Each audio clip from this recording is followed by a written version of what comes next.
জীবনটা এটা হচ্ছে লালসাময় একটা জীবন, লোভ, মরিচিকা, মায়াজাল।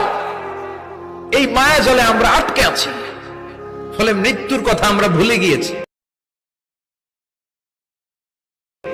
পাগলের মতো ছুটছি, আরো টাকা লাগবে, আরো খ্যাতি লাগবে, আরো যশ লাগবে, আরো দাপট লাগবে। আমার এত টাকা দিয়ে কি হবে? এত সম্পদ দিয়ে কি হবে? এত ব্যস্ততা দিয়ে কি হবে? তোমার স্টপ, থামুন, অনেক হয়েছে। আন্না, থামুন, take a rest, take a breath and think about death. Think that you have to go back to your Lord. একটু বসেন না, একটু ভাবেন যে আমাকে চলে যেতে হবে, চলে যেতে হবে। এই কোলাহল, এই ব্যস্ততা, এগুলো থাকবে, থাকবো না আমি। সাইয়েদনা ওমর ফারুক বলেছেন, মুতু ক্বাবলা আন তামুতু, মরার আগে একবার মরো। হাসিবু ক্বাবলা আন তুহাসাবু আলাইকুম,